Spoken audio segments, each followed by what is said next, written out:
semuanya. Selamat Nah, bagaimana kabarnya hari ini? Baik. Semangat ya untuk hari ini ya. Semangat. Bapak harap dari awal pembelajaran sampai akhir pembelajaran nanti yang kita akan lakukan hari ini, kalian akan bisa terus semangat.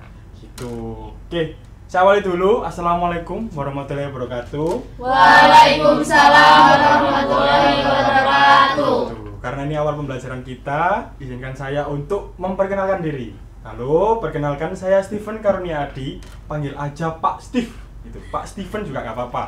Namanya bagus, panggilan juga bagus. Gitu kan? Oke, sebelum memulai awal pembelajaran, saya ingin dari kalian untuk memulai doa. Di sini apakah sudah ada ketua kelasnya? Alvin. Oke, Alvin, mungkin bisa dipimpin doa terlebih dahulu untuk memulai sebagai awal pembelajaran kita. Silakan. Sebelum mengawali pembelajaran pada pagi hari ini, berdoa sesuai dengan kepercayaan masing-masing. Berdoa mulai.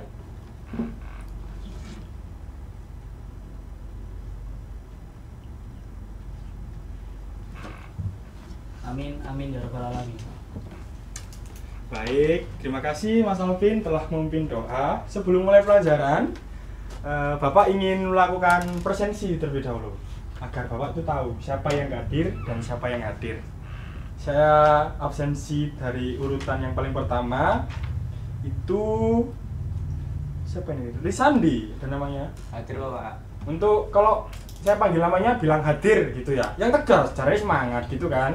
Oke, saya awali. Risandi. Hadir Bapak. Oke, Laili. Hadir Bapak. Gia. Hadir Bapak. Devi. Hadir Pak. Imelda. Hadir. Alvin. Siap, hadir. Oke, gitu harusnya. Oke, lanjut. Reza. Hadir. Balkis. Hadir. Anissa. Hadir. Dah, apakah ada yang belum dipanggil? Sudah semua. Sudah semua. Oke, terima kasih atas waktunya. Baik anak-anak, sebelum kita memasuki pada materi pertama, Bapak ingin bertanya kepada kalian dulu. Kira-kira apakah dari kalian udah ada yang tahu kita hari ini akan mempelajari materi apa? Yang tahu angkat tangan, silahkan. Nanti Bapak yang bisa jawab, Bapak tambahkan nilainya. Nggak ada? Saya Bapak. Silahkan, Risandi. Membangun persatuan dalam keberagaman bangsa Indonesia. Oke, bagus. Tepuk tangannya. Pasti kalian tahu dari mana? Dari PPS. Oh iya, udah kelihatan ya. Pastinya Mas Risandi pastinya bisa baca gitu kan ya. Oke, Betul sekali Bapak. oke. Lanjut. Kita kan membahas mengenai persatuan keberagaman bangsa Indonesia. Ada yang tahu nggak? Keberagaman bangsa Indonesia itu yang dimaksud tuh seperti apa? Saya. Ya, Risandi lagi. Kok Risandi terus ya? Saya nggak mau. Ini harus dibatasin. Nanti yang menjawab saya batasin, nggak Risandi semuanya. Bapak ingin untuk berinteraksi dengan kalian semua agar kita tuh saling mengenal gitu kan. Oke, silakan. Keberagaman di bangsa Indonesia itu seperti banyaknya suku, banyaknya bahasa, banyaknya budaya, dan banyaknya daerah yang memiliki adat masing-masing seperti itu, Pak. Oke, boleh. Ada pendapat lain? Silakan angkat tangan. Pendapat lain? Kira-kira sebagai penguat dari pendapat yang disampaikan oleh Mas Risandi? Tidak ada?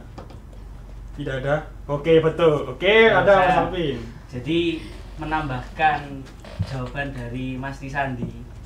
Jadi benar bahwa kita itu mempunyai berbagai macam ras, suku, dan budaya. Nah, tidak hanya mungkin hal itu dapat kita temui di berbagai daerah. Ada sekitar 38 provinsi itu berbeda-beda, mempunyai setiap suku, budaya, dan masing-masing. Tidak hanya provinsi, bahkan perbedaan beda kota, beda desa pun mempunyai ciri khas masing-masing. Oke, boleh. Terima kasih. Apakah ada yang mau mendapatkan? Jika tidak ada, mungkin bisa beri tepuk tangan. pertanyaan lanjutan sebagai pembuka kita, kok bisa ada keberagaman? Kok bisa di bangsa Indonesia ini, di negara Indonesia ini, di mana cakupannya itu sebagai satu negara, kok bisa ada banyak keberagaman seperti yang disebutkan oleh Mas Risandi juga Mas Alvin? Ada yang bisa berpendapat? Silakan Mbak Reza. Kenapa keberagaman di bangsa Indonesia itu ada banyak? Karena dipengaruhi oleh faktor yang pertama, letak geografis. Letak geografis mempengaruhi adanya keberagaman karena terus kedua adanya perbedaan kebiasaan. Terus ketiga adanya jalur khatulistiwa atau perdagangan internasional. Oke, boleh. Terima kasih untuk Mbak Reza. Kemudian dari beberapa pendapat yang telah disampaikan, ada faktor geografis, kebiasaan, budaya, terus juga menyinggung soal garis khatulistiwa. Dari pendapat yang disampaikan, kira-kira apa saja sih yang dimaksud keberagaman? Contohnya itu seperti apa? Contoh keberagaman itu apakah ada yang bisa jawab? Silakan angkat tangan. Oke, Mbak Imelda, silakan. Contoh keberagaman misalnya di Indonesia itu ada beragam suku, agama, budaya, adat istiadat, warna kulit, ras itu juga termasuk keberagaman Bapak. Oke, baik. Terima kasih untuk Mbak Imelda. Mungkin atas pendapat yang telah disampaikan oleh Mbak Reza dan Mbak Imelda, kita bisa beri tepuk tangannya. Oke, sebagai mungkin dari beberapa pertanyaan yang telah saya sampaikan, kemudian kalian jawab, sepertinya Bapak bisa menilai, mungkin menilai reng-rengan aja kalau kalian tuh sepertinya sudah siap untuk menerima materi hari ini. Oke, kemudian saya ingin melakukan pemaparan materi sebentar tentang membangun persatuan dalam keberagaman bangsa Indonesia, di mana pada pembelajaran kali ini saya akan memaparkan beberapa awal materi, tujuan, dan juga harapan saya ketika kalian telah akan mempelajari materi seperti ini. Oke. Nah, materi yang akan dibahas itu tentang Bhinneka Tunggal Ika, di mana itu merupakan semboyan yang kita kenal. Dari apa? Ada yang tahu semboyan apa? Nggak ada yang tahu di sini. Semboyan dari mana? Bhinneka Tunggal Ika itu.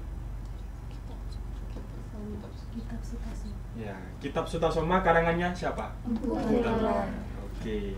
Nah, sebagai capaian pembelajaran kali ini, itu menumbuhkan sikap tanggung jawab, berperan aktif menjaga dan melestarikan praktik tradisi, kearifan lokal dan budaya dalam masyarakat global.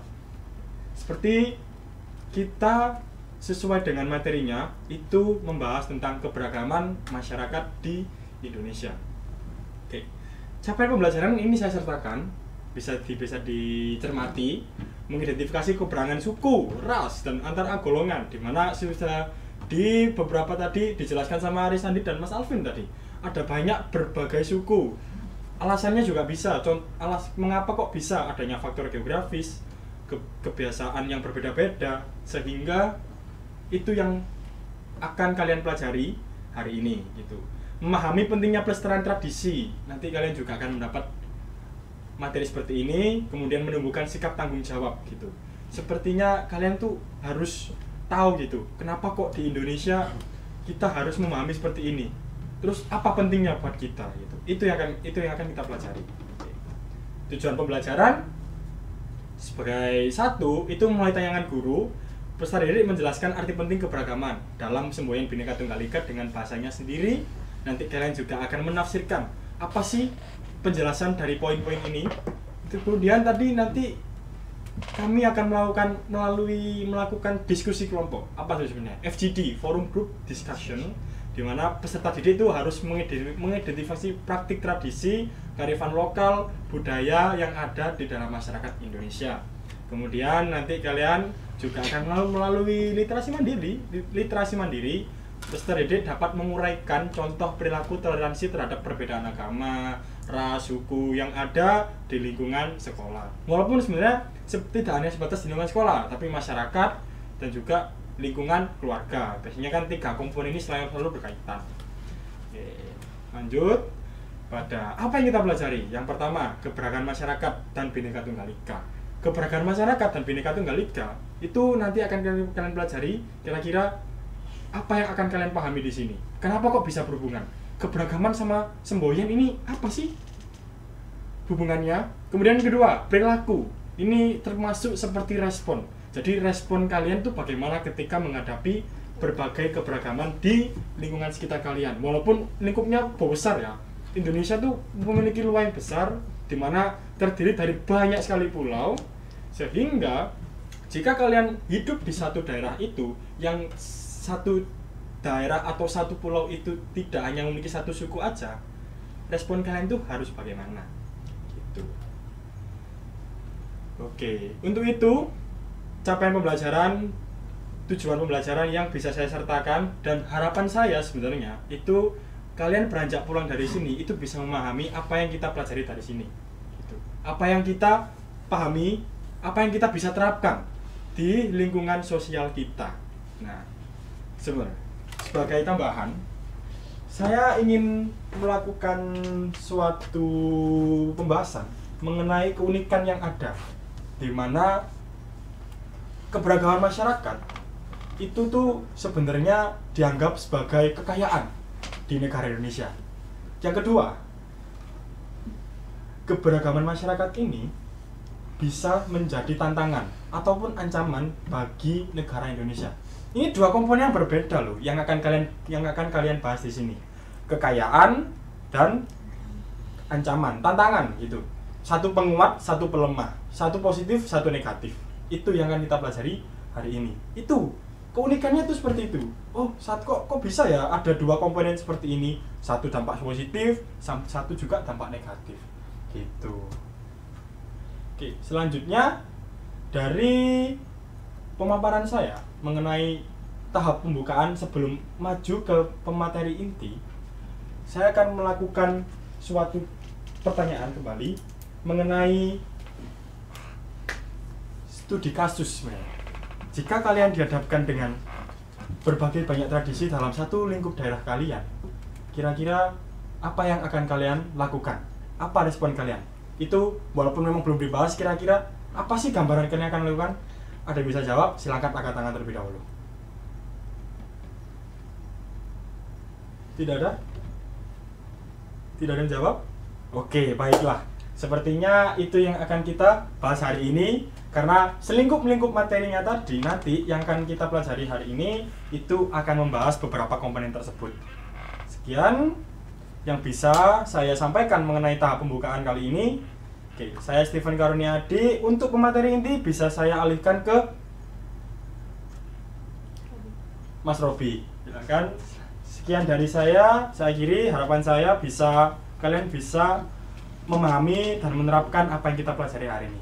Terima kasih teman-teman semuanya, dan semoga kalian sehat terus, semangat terus, sesuai dengan kabar kalian tuh baik semua ya. Karena dari raut wajah kalian tuh pasti semangat buat pelajaran Pancasila kali ini gitu. Gitu ya. Sekian dari saya akhiri. Assalamualaikum warahmatullahi wabarakatuh. Saya alihkan ke Robi. Assalamualaikum warahmatullahi wabarakatuh. Terima kasih Pak. Terima kasih Pak.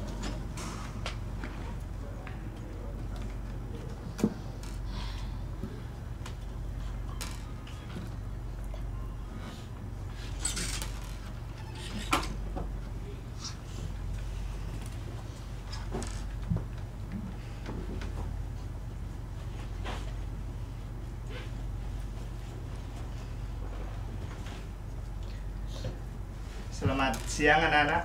Siap. Nah, tadi apa yang diajari oleh Bapak Stephen?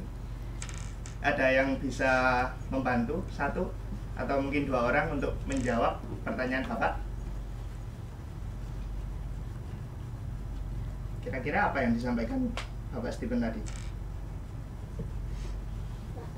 Iya, silakan Reza. Tadi Pak Stephen sendiri menjelaskan tentang keberagaman yang ada di bangsa Indonesia sendiri. Lalu Lalu di dalam keberagaman itu tentu aja ada perbedaan, lalu ada faktor-faktor yang melatar belakangi kenapa ada perbedaan di bangsa Indonesia. Nah, bagus sekali. Hari ini kita akan mendalami apa yang telah disampaikan Bapak Stephen, tentunya dengan PowerPoint yang akan Bapak sajikan.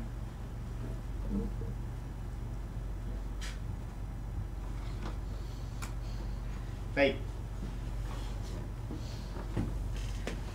Membangun persatuan dalam keberagaman bangsa Indonesia. Tadi sudah disampaikan oleh Reza, faktor-faktor keberagaman. Nah, kira-kira salah satu faktor yang anak-anak tahu yang bisa menyebabkan Indonesia ini beragam itu apa? Faktor geografi. Faktor geografi. Bisa dikeraskan lagi? Faktor geografinya, Pak. Indonesia Nah. kan banyak pulau. Betul sekali. Faktor geografi. Indonesia kan bentuk kepulauan ya, juga diiringi dengan lautan yang begitu luas. Bisa dikenal sebagai negara yang maritim. Baik, selanjutnya sebelum kita memasuki materi yang lebih dalam, kita akan mengupas dasar-dasar bagaimana keberagaman itu bisa disatukan dalam Indonesia. Cakupan materi yang akan Bapak bahas yaitu yang pertama makna Bhinneka Tunggal Ika, yang kedua keberagaman Indonesia itu sendiri, faktor-faktor yang melatar belakangi, yang ketiga adalah value keberagaman, dan yang terakhir akan dipandu oleh Bapak Radit. Begitu ya? Bisa dipahami?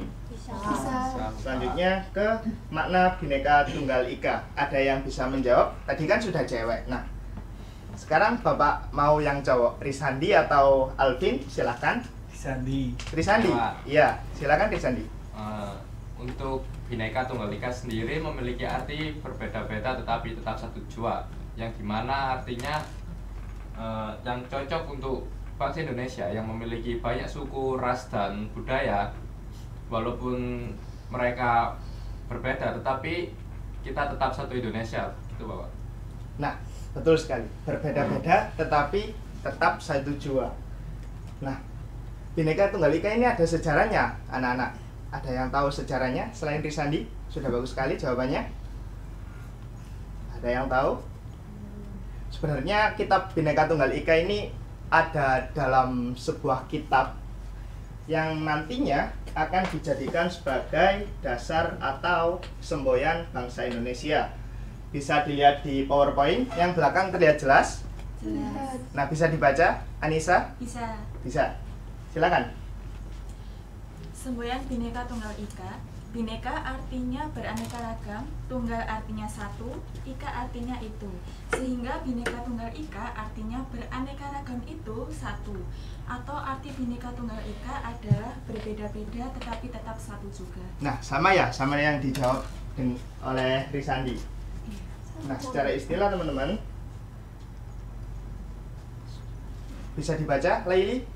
Bisa. Ya. Kitab Sutasoma karangan Empu Tantular pada abad ke-14 berasal dari bahasa Jawa kuno menggunakan aksara Bali. Kutipan kalimat Bhinneka Tunggal Ika terdapat dalam petikan pupus 139 bait 5 pada kitab Sutasoma.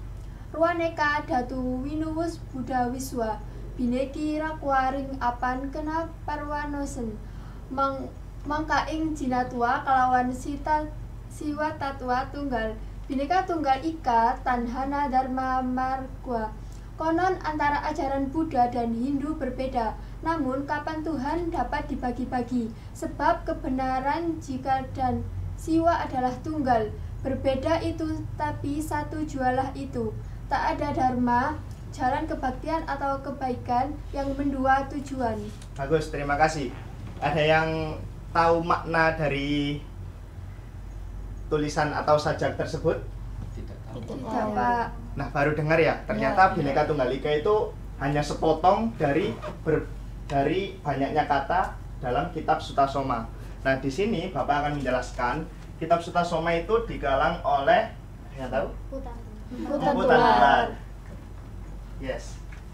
Betul. Spidolnya enggak makan, teman-teman. Bisa didengarkan saja ya dengan baik. Jadi Empu Tantular itu lahir kira-kira di abad ke-14 atau pada masa kerajaan Majapahit yang dipimpin oleh raja, ada yang tahu?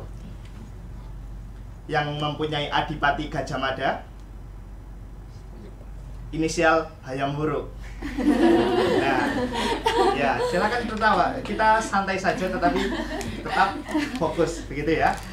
Jadi Empu Tantular ini merupakan pujangga pada era Majapahit yang menerbitkan karya sastra berjudul Kitab Sutasoma. Nah, Sutasoma sendiri ini adalah karakter yang karakter reinkarnasi dari Dewa Wisnu atau dewa tertinggi dari ajaran Hindu-Buddha.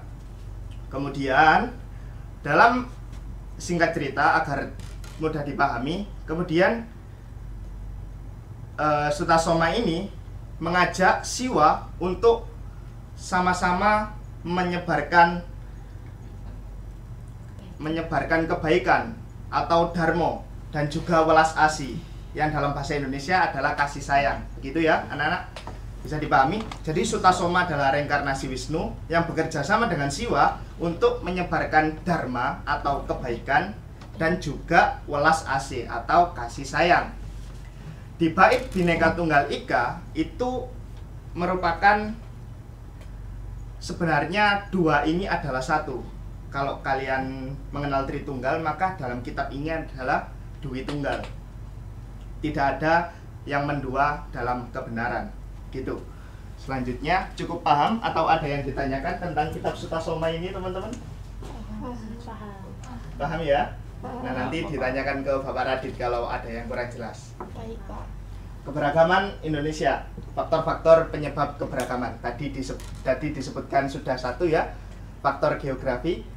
Ada lagi, teman-teman? Bisa silakan saja. Faktor pertemanan, Pak. Saya introvert jadi beragam gitu. Gak apa-apa, silakan anak-anak. Nah, jadi sebenarnya ada 10 kalau teman-teman itu mencari di internet. Tetapi Bapak rangkum menjadi 3. Dan 3 ini mencakup keseluruhan dari 10 faktor perbedaan. Jadi yang pertama adalah kondisi geografis. Sudah dijelaskan oleh Kak Devi, anak Devi. Kondisi geografis Indonesia sebagai negara kepulauan terdiri dari berbagai pulau yang terpisah oleh laut. Selain negara kepulauan, juga negara maritim. Terus kemudian ada iklim. Iklim yang berbeda antara satu daerah dan daerah lain menyebabkan keberagaman mata pencaharian atau jenis pekerjaan di Indonesia. Sekalipun sesama pulau, pasti nanti akan terjadi sedikit banyak perbedaan iklim. Contoh, orang yang hidup di pesisir pantai dengan orang yang hidup di kaki gunung pasti memiliki perbedaan iklim yang signifikan. Orang yang di pesisir pantai memiliki pencaharian yang mendukung dengan iklim tersebut, yaitu perikanan atau nelayan gitu ya. Sementara di gunung itu rata-rata bertani atau berternak seperti sapi, kambing, terus buah-buahan gitu ya, karena mendukung dengan iklimnya. Nah, ini yang membuat perbedaan sekalipun ada di satu pulau yang sama. Terus yang ketiga, ini bisa diperhatikan secara seksama karena bahasanya cukup luas, etnologi dan globalisasi. Ada yang tahu etnologi itu apa? Nah, etnologi ini teman-teman berasal dari dua kata,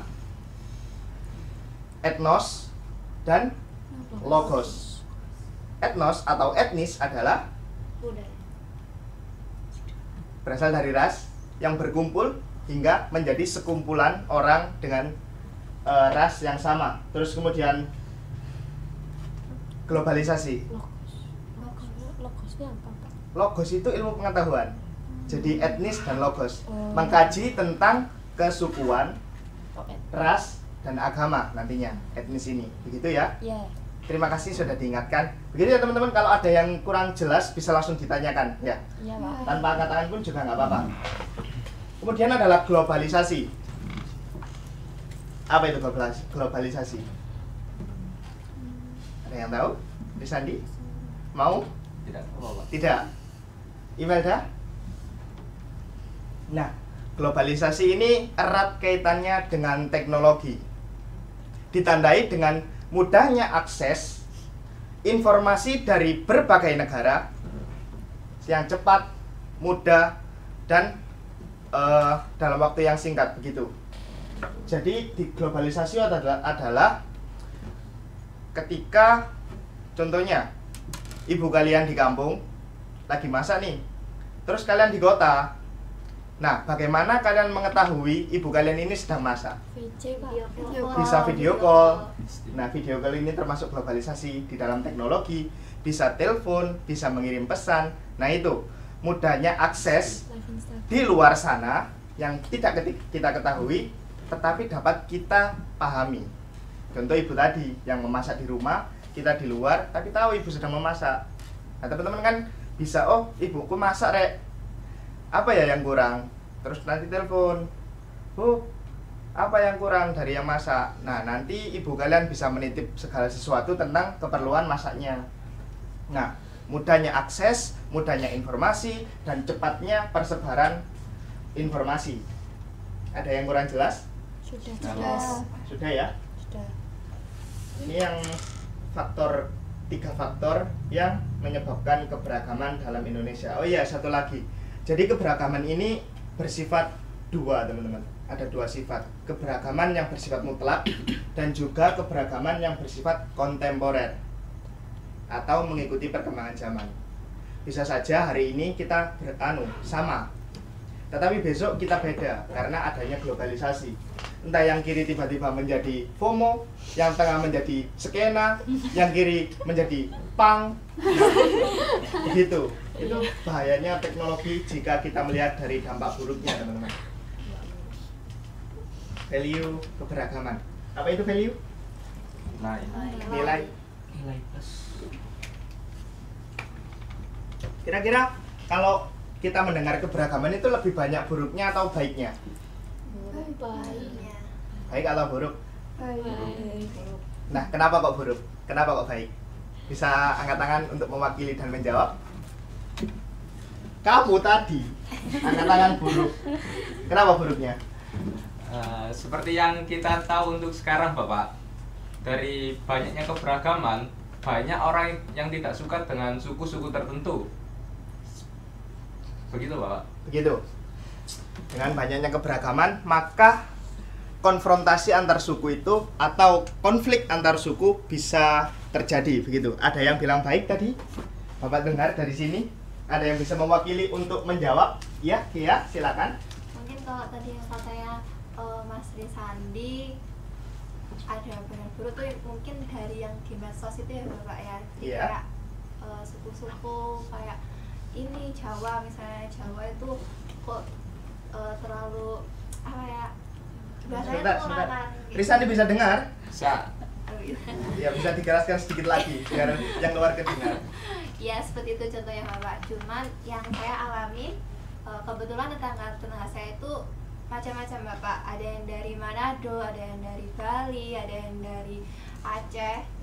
Dan setiap mereka, kalau yang Bali mungkin ada tradisi tertentu itu selalu membagikan apa ya, kayak mungkin ada tradisi salah satunya tuh sasajen.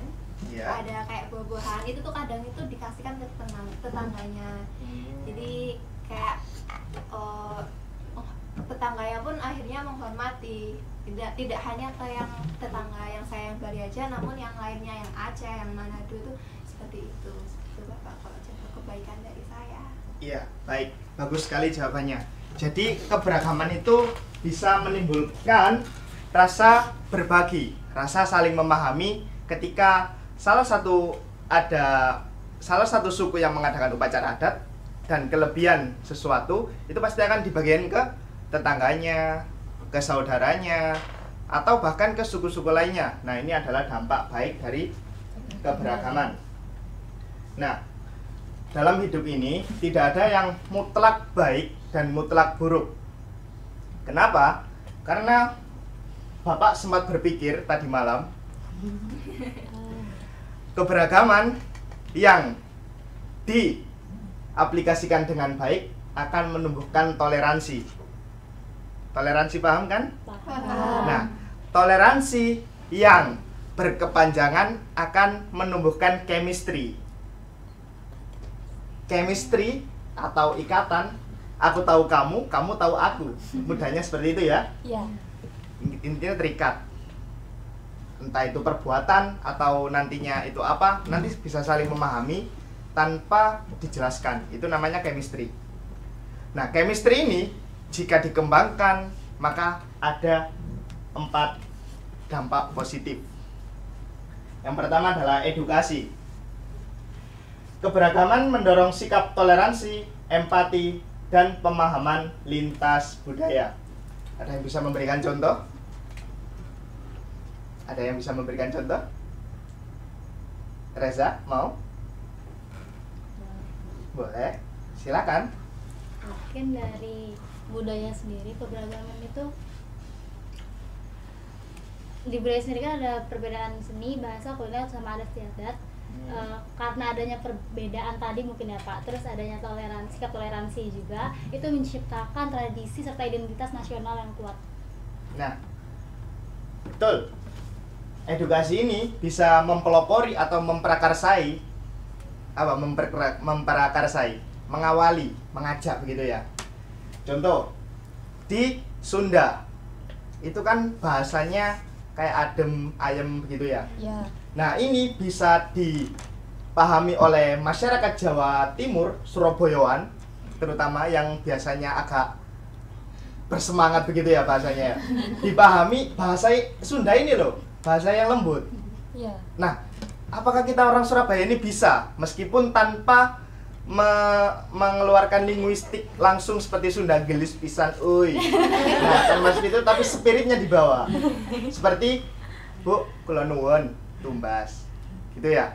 Jadi kayak kesopanannya itu meskipun kita tidak kalah sopan tetapi lebih sopan lagi ketika kita mencontoh adat atau suku yang ada di luar. Nah, ini dampak positifnya teman-teman. Dan jika diaplikasikan secara masif maka akan menjadi kekuatan nasional atau identitas nasional yang kuat. Yang kedua adalah ekonomi. Maaf. Bisa dibaca, Alvin?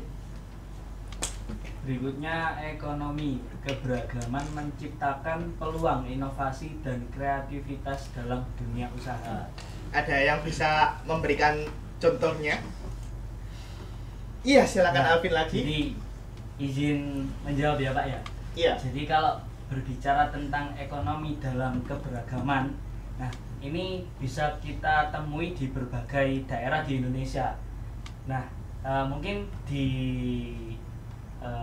kegiatan atau aktivitas terdekat di daerah saya itu, contoh kecilnya itu mungkin tahlilan ya. Tahlilan kan kita memerlukan membeli bahan baku dan sebagainya. Itu kan pasti akan memutarkan perekonomian. Nah, kalau kita geser ke daerah Bali, nah di Bali itu ada yang namanya ogoh-ogoh. Nah, di situ kan pasti akan memicu kreativitas. Nah, untuk mengeksekusi kreativitas tersebut, pastinya kita akan membutuhkan bahan-bahannya. Nah, bahan-bahannya pasti kita dapatkan dengan membeli atau membuat. Nah, itu juga menjadi faktor bahwasanya keberagaman ini dapat memutarkan perekonomian di daerah masing-masing. Nah, bagus sekali. Tepuk tangan semuanya. Nah, begitu ya dampak positif dari keberagaman di ekonomi. Tadi disebutkan bahwa keberagaman ini bisa memutar roda ekonomi dalam lingkup domestik. Ada yang bisa memberikan contoh dalam lingkup global? Nah, ternyata potensinya lebih luas lagi, teman-teman. Selain di antara suku atau wilayah, ternyata keberagaman itu bisa ada potensi loh sampai ke mancanegara, sampai ke internasional, skala global. Contohnya apa? Batik. Batik itu kan bisa diekspor kemana-mana ya. Sampai teman saya yang di Malaysia kemarin itu ternyata ada loh batik di Malaysia. Gitu. Wow. Selain itu, bukan batik saja, tetapi kita bisa mengoptimalkan karya-karya atau sebuah ide dari budaya-budaya di seluruh Indonesia, dikembangkan dengan begitu apiknya, nanti bisa kita ekspor ke luar negeri. Jadi bayangkan ketika luar negeri itu dipenuhi dengan produk-produk Indonesia, betapa bangganya kita. Yang nantinya juga akan menjadikan identitas nasional kita lebih kuat lagi di internasional. Yang ketiga adalah budaya. Tentu keberagaman budaya ini sangat valid atau memberikan dampak positif yang nyata. dari seni, bahasa, kuliner, adat istiadat, dan tradisi menciptakan identitas nasional yang kuat. Dari faktor-faktor tersebut nantinya juga akan mempengaruhi identitas nasional di kaca internasional. Contohnya itu batik. Batik lagi ya, saya ambil contoh. Itu ternyata diakui dalam UNESCO. UNESCO, tahu UNESCO teman-teman? Ya, tahu. Nah, itu salah satu lembaga internasional yang mengeksplor budaya gitu ya. Selain batik juga angklung gitu, dan masih banyak lagi. Terus yang ketiga, sustainability atau sustainabilitas. Apa itu Bapak? Ada yang bisa membantu menjelaskan anak-anak? Bapak-bapak, anak-anak? Tahu? Tidak tahu. Tidak tahu, Pak. Jadi sustainabilitas itu adalah keberlanjutan. Bisa dibaca, Imelda? Bisa, Pak. Sustainabilitas adalah keberagaman berperan penting dalam menjaga kelestarian lingkungan dan pembangunan berkelanjutan. Nah, menjaga kelestarian lingkungan dan membangun keberlanjutan. Ini bisa kita ambil dari edukasi juga bisa, dari poin sustainability juga bisa. Contohnya Pandawara Group. Pandawara Group dari mana? Indonesia. Dari Indonesia. Gitu ya? Nggak ada yang tahu tepatnya ras apa atau Sunda, Pak. ras Sunda ya? Jawaban. Ras Sunda. Nah, kira-kira banyak nggak yang dipelopori oleh Pandawara Group untuk ikut terjun langsung dalam membersihkan sampah? Atau sebatas mengedukasi deh? Ada. Kayak contoh Pandawara Group itu loh membersihkan sampah. Masa kita membuang sampah sembarangan? Ayolah, sama-sama kita jaga lingkungan. Nah, bisa kan seperti itu? Bisa. Nah, inilah keberagaman yang nantinya akan membangun dan menjaga alam sekitar kita. Ternyata dari faktor finansial ada, faktor edukasi ada, dan juga environmental atau lingkungan juga ada. Baik, sekian apa yang Bapak saya sampaikan. Selanjutnya akan dilanjutkan oleh Bapak Radit ya, karena iya Bapak ada keperluan. Sekian apa yang dapat saya sampaikan. Mohon maaf apabila ada tutur kata yang kurang berkenan. Saya akhiri. Selamat siang. Siap. Makasih, Pak. Makasih, Pak. Jangan malas. Iya.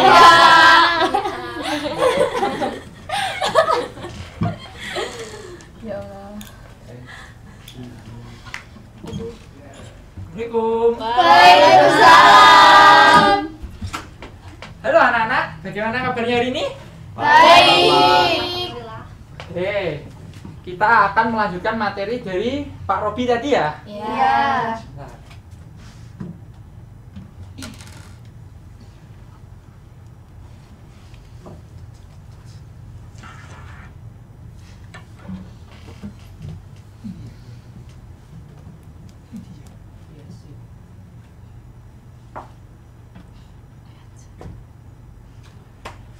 baik, sampainya kita di sini.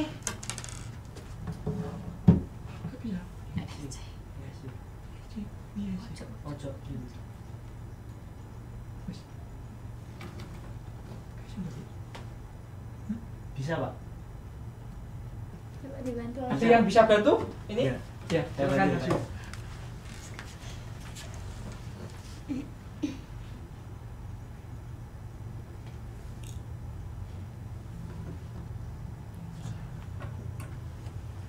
Oke, terima kasih Mas Alvin yang sudah membantu. Kita sampai ke bagian penutup ya. Kita akan membahas tentang apa sih yang menyebabkan Indonesia beragam. Sebelumnya Bapak mau tanya, apa yang terlintas dalam pikiran kalian kalau dengar yang namanya keberagaman? Ada yang bisa jawab? Perbedaan. Ya, perbedaan. Betul sekali. Keberagaman merupakan kondisi suatu masyarakat di mana terdapat perbedaan. Perbedaannya itu banyak sekali dari berbagai bidang. Membahas tentang perbedaan di Indonesia, kalian pasti tahu, Indonesia dari Sabang sampai Merauke terdapat kurang lebih 17.000 pulau. Bayangkan, bagaimana perbedaannya? Beda banget. Kita analogikan saja dari kelas ini ya. Ada yang dari Jawa Tengah? Ada. Bisa. Ya. Ada yang dari pinggiran Surabaya, mungkin Sidoarjo? Nah, dari kedua anak, maksudnya ketiga anak tersebut sudah dapat dipastikan ada suatu perbedaan. Yang pertama, bahasa. Bahasa dari Jawa Tengah dengan Jawa Timur, terutama Sidoarjo, pasti berbeda. Iya kan? Bayangkan saja, 17.000 pulau. Bagaimana? Tidak terbayangkan kan? Sanggup. Kalian tahu nggak yang menyebabkan perbedaan itu? Yang menyebabkan beragamnya Indonesia? Apa sih yang menyebabkan Indonesia beragam? Mari kita diskusikan bersama. Faktor penyebab keberagaman di Indonesia. Yang pertama, letak strategis wilayah Indonesia. Indonesia terletak di antara dua benua. Benua apa? Asia dan Australia. Dan terletak di antara dua samudra. Samudra Hindia dan Samudra Pasifik. Nah, Indonesia dulunya merupakan jalur perdagangan internasional. Namanya juga perdagangan. Pasti ada yang namanya penjual dan Pembeli. Di situ terjadi sebuah interaksi, komunikasi. Nah, komunikasi tersebut menyebabkan adanya pertukaran budaya, bahasa, bahkan fashion atau berpakaian, cara berpakaian. Yang kedua, kondisi negara kepulauan. Mengapa sih kondisi negara kepulauan Indonesia ini menyebabkan Indonesia beragam? Kita bayangkan, dari 17.000 pulau tersebut, Pulau A dan Pulau B, pasti kedua pulau tersebut akan mengembangkan budaya mereka masing-masing berdasarkan mungkin tanaman maupun hewan yang digunakan sebagai makanan sehari-hari. Antara Pulau A dan Pulau B pasti berbeda. Ada kelompok suku yang berbeda. Peran laki-laki dan perempuan pasti berbeda. Lalu yang ketiga, ada sarana transportasi dan komunikasi. Kalian bayangkan saja, daerah yang terdapat di kota dan yang di pelosok atau di pedalaman. Yang di kota, sarana transportasi atau mobilitasnya itu mudah, sehingga pertukaran informasi, pertukaran budaya itu gampang, yang menyebabkan kondisi tersebut berbeda dengan daerah yang terpencil tadi. Mobilitasnya susah. Daerah yang terpencil cenderung mempertahankan budaya mereka masing-masing. Hal tersebut menyebabkan menolak modernisasi. Itu berhubungan dengan penerimaan masyarakat terhadap perubahan. Kalian tahu nggak suku Baduy yang ada di Provinsi Banten? Suku Baduy itu, teman-teman, dia tidak ada yang memiliki atau mempunyai HP atau handphone. Bahkan seusia kalian itu tidak mengenal. Karena mereka itu mempertahankan nilai leluhur dari nenek moyang mereka. Dan mereka menolak adanya teknologi, adanya pembaharuan, adanya modernisasi. Hal tersebutlah yang menyebabkan Indonesia beragam. Satu lagi yang terpenting, Indonesia beragam karena faktor kondisi alam. Ini tambahan saja, teman-teman. Kondisi alam di Indonesia ada yang di dataran tinggi, dataran rendah, pantai, rawa, sungai. Sekarang bayangkan saja, orang yang tinggal di dataran tinggi dengan orang yang tinggal di pantai. Yang pertama, mata pencaharian pasti beda. Iya kan? Kalau di pegunungan biasanya apa mata pencahariannya? Bertani. Iya, bertani, berkebun. Ternak. Kalau di pantai apa profesinya? Nelayan. Dia berbeda kan? Iya. Selain itu apa lagi? Ada yang tahu perbedaannya? Kebiasaan. Hah? Hah? Kondisi alam. Iya, bagaimana Jadi, maksudnya? kalau di pegunungan itu relatif lebih dingin. Nah, Kalau di pantai itu gerah. nah. Dingin dan gerah menyebabkan perbedaan pakaian, cara berpakaian. Di pegunungan sama di pantai, makanan pokoknya pun berbeda. Kalau di pantai identik dengan ikan, iya kan? Sudah berbeda. Nah, teman-teman, mengingat perbedaan yang sangat-sangat banyak yang dimiliki oleh Indonesia, keberagaman yang sangat banyak, bahkan tak terhitung yang dimiliki Indonesia, apa sih alat yang untuk mempersatukan semua? Bhinneka Tunggal Ika. Ada yang tahu nggak artinya Bhinneka Tunggal Ika? Berbeda-beda tetapi tetap satu tujuan. Istilah Bhinneka Tunggal Ika, teman-teman, pertama kali ditemukan pada abad ke-14, masa kerajaan Majapahit. Kutipan Bhinneka Tunggal Ika diambil dari kitab karangan siapa? Putan Tular. Putan Tular, yang berbunyi Bhinneka Tunggal Ika Tanhana Dharma Mangrua. Intinya sih berbeda harus tetap satu begitu. Semboyan itu digunakan untuk Indonesia guna mempersatukan perbedaan-perbedaan yang sangat banyak tadi.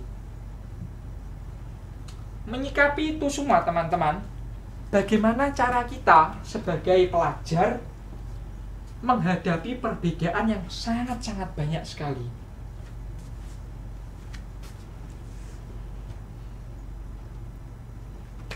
Yang pertama, toleran dalam beragama. Bagaimana caranya? Yang pertama, kita harus menjalankan keyakinan atau agama kita sebaik mungkin untuk diri kita sendiri. Yang kedua, kita tidak boleh memaksakan agama atau kehendak kepercayaan kita kepada orang lain. Di sini agamanya apa? Islam semua? Nah, enggak ada. Ada yang Katolik. Bagaimana sikap kalian? Harus saling menghargai. Ya, saling menghargai. Agama itu urusan dengan Tuhan. Jadi bagaimanapun kita tidak bisa memaksakan, oh menurut agama saya ini salah, sedangkan di sana diperbolehkan. Kita sudah tidak usah kita permasalahkan. Itu urusan suatu individu dengan yang kuasa. Jadi nggak perlu. Yang ketiga, maksudnya yang keempat, kita tidak boleh membeda-bedakan teman, ya, membeda-bedakan teman. Yang agama Islam berkelompok, yang agama Kristen berkelompok, nggak boleh. Dia harus bersatu. Paham? Paham. Yang kedua, toleran dalam keberagaman suku, ras, dan golongan. Yang pertama, teman-teman, kita harus namanya suku, ras, dan golongan. Suku Jawa dengan suku Sunda, contohnya saja. Bahasanya berbeda enggak? Beda. Yang pertama, kita tidak boleh menjadikan bahan lelucon atau ejekan dialek atau perbedaan bahasa. Karena terkadang, teman-teman, di bahasa Jawa itu dianggapnya halus, namun di bahasa Sunda kasar. Jangan sampai kita menjadikan perbedaan bahasa itu sebagai perpecahan atau bahan ledekan. Yang kedua, cara berpakaian. Ambil contoh cara pakaiannya suku Jawa dengan suku Dani atau di Papua. yang pakai koteka. Koteka, tahu koteka? Tahu. Koteka itu pakaian orang Papua. Mohon maaf, itu hanya menutupi kemaluannya saja. Nah, kita harus menghargai, kita tidak boleh menjadikan ejekan itu. Yang ketiga teman-teman, yang terakhir, kita tidak boleh membeda-bedakan teman lagi. Apalagi diskriminasi terhadap ciri fisik. Oh, pasti teman-teman, ayo, ada enggak? Aku. Ada. Bagus. Ciri fisik itu, apalagi mohon maaf, jika kita bandingkan orang Papua dengan orang Jawa, dari kulitnya saja sudah berbeda. Kita nggak boleh begitu. Apalagi sampai membawa-bawa nama daerah. Itu diskriminasi. Dan yang terakhir, toleransi keberagaman sosial dan budaya. Sosial dan budaya, kata kuncinya budaya. Di Indonesia, budayanya itu sangat-sangat beragam. Bangga nggak kalian? Bangga. Harus bangga. Hal pertama yang harus kita lakukan yaitu bangga. Kita harus bangga memiliki keberagaman, memiliki budaya amat beragam. Bahkan teman-teman, kalau kalian tahu, negara-negara yang lain tuh banyak yang iri. Pernah dengar nggak? Malaysia ingin mengeklaim budaya Indonesia. Apa yang ini klaim? Ada yang tahu contohnya? Batik, yang kulit, reok, silat, nah, rendang juga. Nah, negara lain itu loh pengen. Seharusnya kita bangga. Dan kita tidak boleh memusnahkan itu. Harus dilestarikan. Ada yang tahu nggak bagaimana cara melestarikan budaya? Mas Alvin? Yang mungkin pernah saya lakukan, mempelajari budaya yang ada. Nah, betul. Mempelajari budaya, minimal kita tidak melupakan budaya kita. Syukur alhamdulillah ada yang mempelajarinya. Ada yang mempelajari, tandanya ada yang melanjutkan. Nah, jangan sampai hilang itu teman-teman.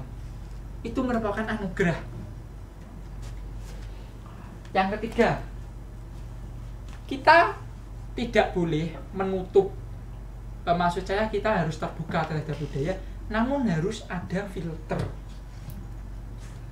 Filter budaya maksudnya. Tidak, maksud saya kita nggak usah ambil contoh jauh-jauh. Budaya di Indonesia saja. Budaya tawuran misalnya. Benar, bersama-sama, tapi kan jelek. Nah, itu kita harus bisa memfilter. Kita harus bisa menyaringnya. Jangan mentah-mentah kita ibarat makan itu langsung kita telan. Jangan.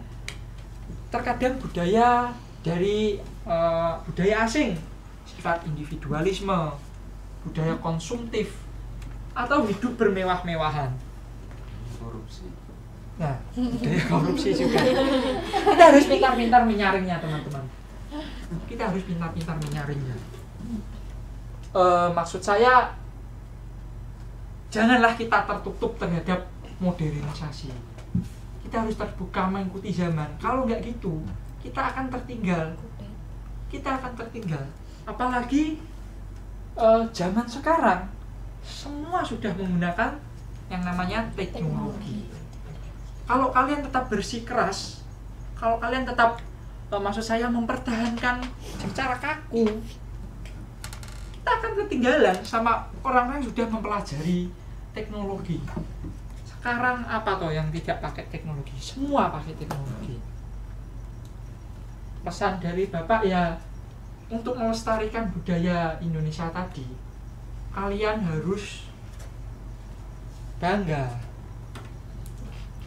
Mungkin ada yang punya bakat di sini, disalurkan melalui organisasi atau perkumpulan budaya. Kita harus berperan aktif. Di sini ada yang suka organisasi? Oh iya, bagus. Sandi. Sandi juga Ketua. ya. Kita misal ada pameran seni, ayolah kita berpartisipasi aktif. Itu sudah salah satu upaya dalam mempertahankan budaya Indonesia, teman-teman. Lalu selanjutnya kita akan melakukan refleksi. Setelah 3 tahap tadi, tahap pembukaan, tahap inti, dan tahap penutup, hal apa saja sih yang bisa kita petik? Mungkin ada satu anak, hal apa yang dapat kita petik? Oh ya, Saya. ya. Mungkin secara singkatnya, keberagaman ini dapat diterima negatif maupun positif.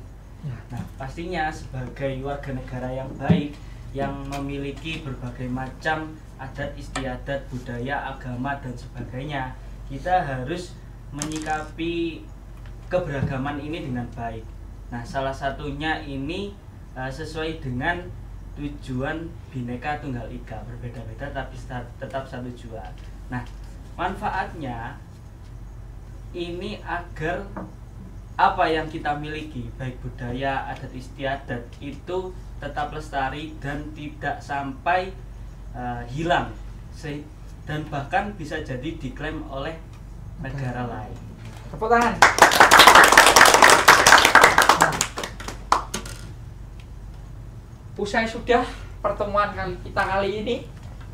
Terima kasih atas perhatian, partisipasi, dan semangat dari kalian. Sebelum mengakhiri pelajaran, alangkah baiknya kita berdoa menurut agama dan kepercayaan masing-masing. Berdoa dimulai.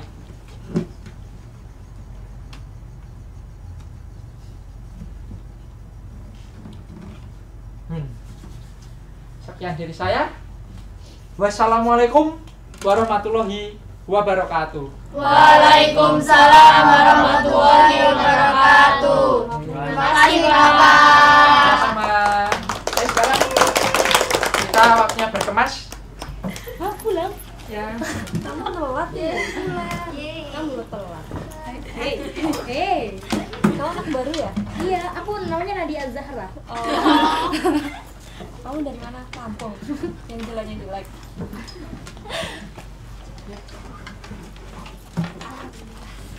Selesai. Yuk.